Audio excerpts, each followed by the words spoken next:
चूँकि मैंने हदीस पढ़ ली है और अब बारी है कुरान की आयत की। सूरह आले इमरान सूरह नंबर 3 और आयत नंबर 29, 119 और 154 यानी 119, 154।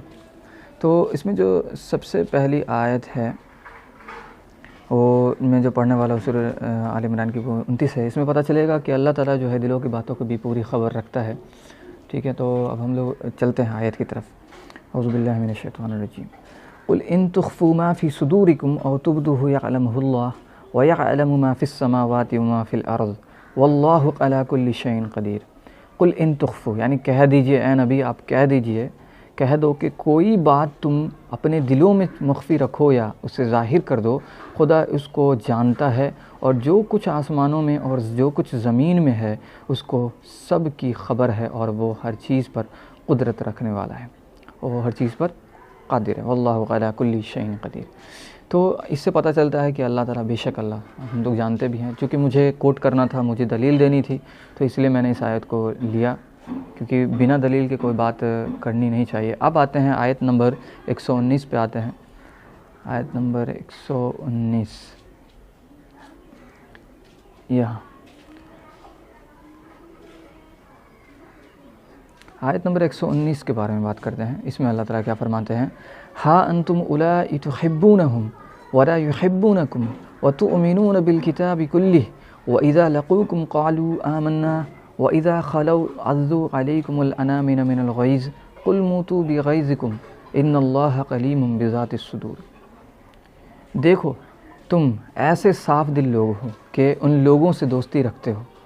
ये ईमान वालों के बारे में बात हो रही है कि वो लोग ईमान वाले जो होते हैं वो दिल के साफ़ होते हैं और उन्हीं के बारे में यहाँ पे ज़िक्र है।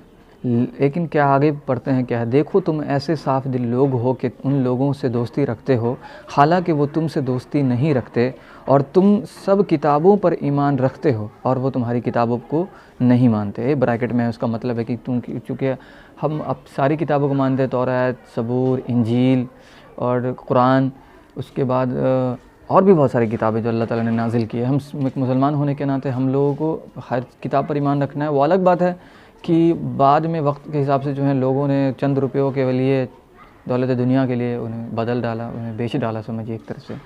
खैर, लेकिन हिफाजत करने वाली आखिरी जो किताब अभी आई है कुरान, इसके बाद कोई किताब नहीं आने वाली है।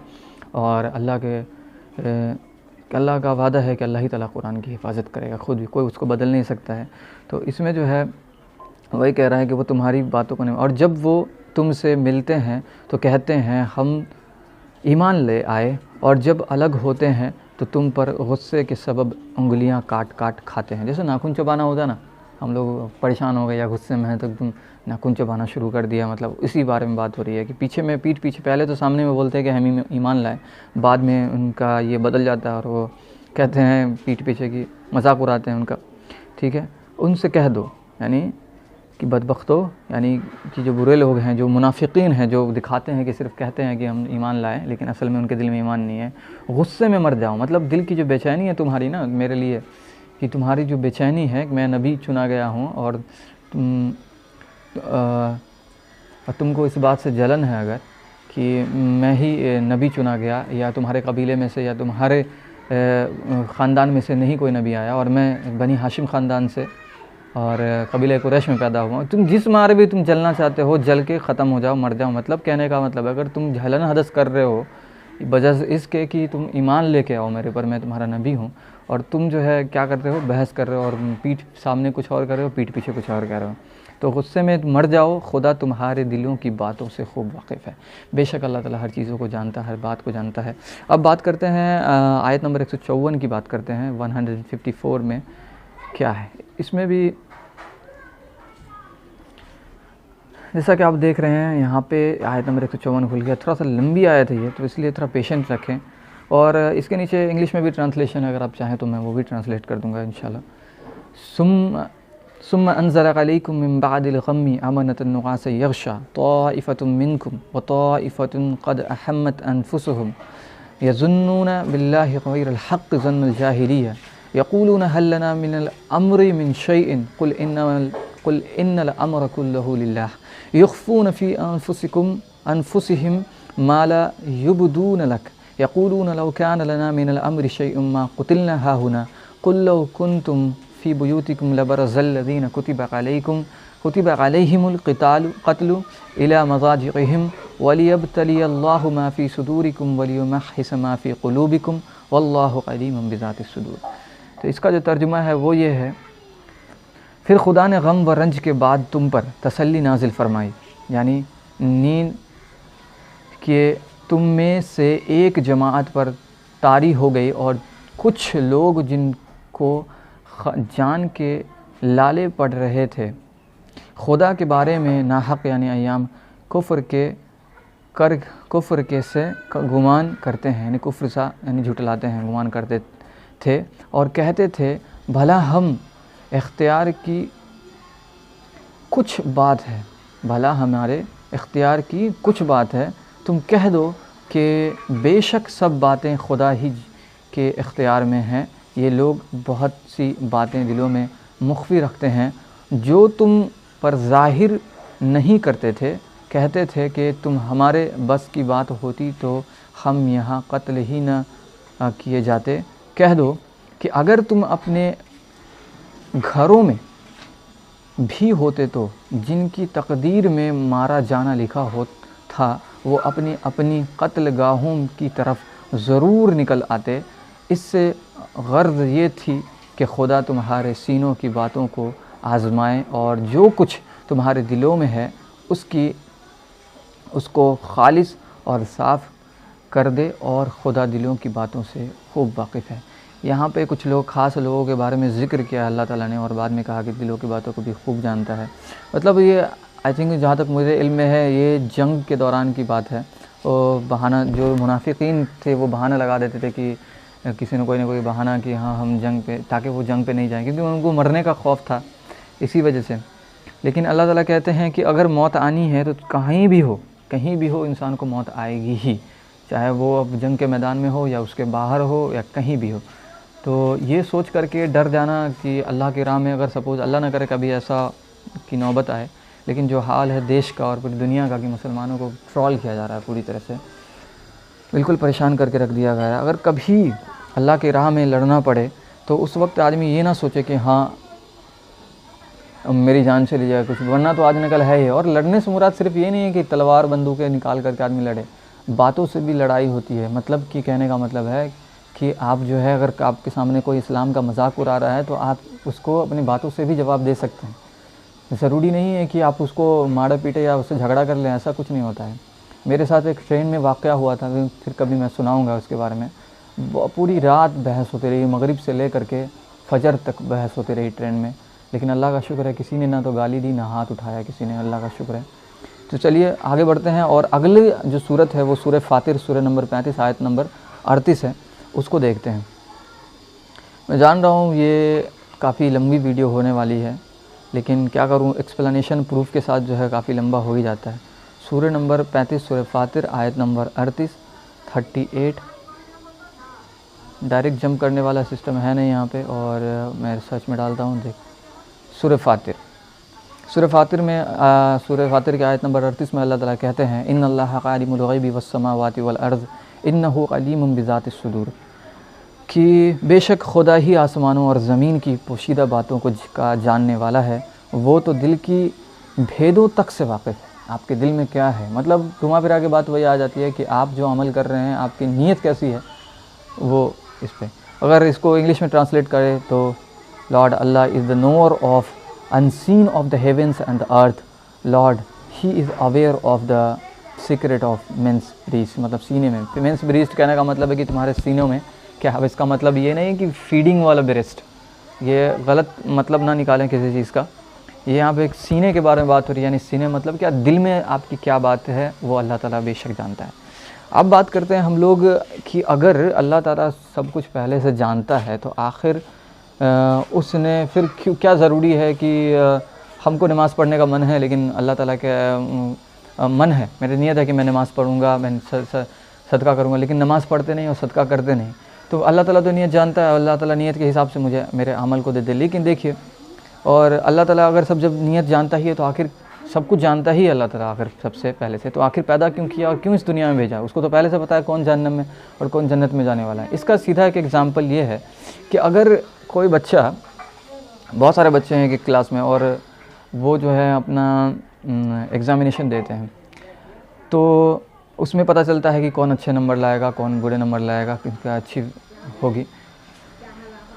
अगर किसी बच्चे को अगर ये ऐलान कर दिया जाए कि मुझे तो टीचर्स को चूँकि पता होती है बात कि कौन बच्चा कितना तेज़ है, किसको फर्स्ट डिवीज़न आ जाएगा, किसको नहीं आएगा, तो टीचर तो सारी बातें उनको पता होता है क्या किस पोजीशन में कौन बच्चा कितने पानी में है।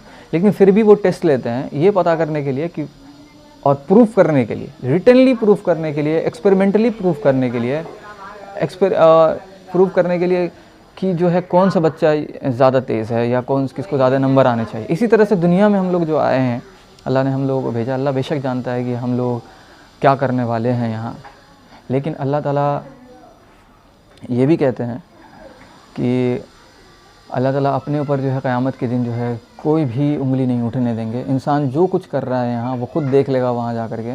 मतलब कि यही हुआ कि अगर कोई बच्चा अच्छा स्टूडेंट है, उसको पूरे क्लास में ऐलान कर दिया जाए कि टेस्ट नहीं होगा, टीचर बोलेंगे कि मुझे पता है कौन सा बच्चा पास करने वाला है, कौन फेल करने वाला है, और अपने मन से वो पास और फेल कर दें, तो जो बच्चे पास हो गए हैं या फर्स्ट डिवीज़न जिनका आ गया या अच्छा नंबर आ गया तो वो तो खुश रहेंगे इस बात पे। लेकिन वो लोग जिनका नंबर कम आया या जिनको फ़ेल कर दिया जाएगा, तो वो तो ये सवाल कर सकते हैं ना, आखिर हमको फ़ेल कैसे किया आपने, आखिर क्या प्रूफ था आपके पास।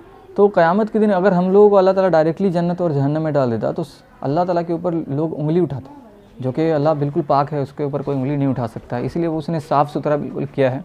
और अल्लाह ताला सूरे मुल्क में सूरे नंबर 67 आयत नंबर 1 और 2 में अल्लाह ताला ने फरमाया है कि तबारकल्लज़ी बियदिहिल मुल्क व हुवा अला कुल्लि शैइन क़दीर। पाक है वो ज़ात, बाबरकत है वो ज़ात, तबारकल्लज़ी, बाबरकत है वो ज़ात जिसके हाथों में सारी मुल्क हैं, सारे मुल्क हैं, मतलब कि पूरी दुनिया जिसके कंट्रोल में है। वह हुवा अला कुल्लि शैइन क़दीर, वो हर चीज़ पर क़ादिर है। तब अल्लज़ी खलक़ल मौत वल हयात, ये दूसरे आयत नंबर 2 है सूरह कहफ की। अल्लज़ी खलक़ल मौत वल हयात लियब्लुवकुम अय्युकुम अहसनु अमला, उसी ने मौत और ज़िंदगी को पैदा किया ताकि वो मालूम कर सके। मतलब मालूम करने का क्या मतलब है कि मालूम तो उसको पहले से है, मतलब वो एक्सप्रेस कर सके और लोगों को भी दिखा दे कि तुम जो अमाल दुनिया में कर रहे हो उसी का बदला तुमको आखिरत में मिलेगा। तो अल्लाह ने मौत और ज़िंदगी को इसलिए पैदा की ताकि वो आज़माए कि तुम में कौन अच्छे अमाल करता है।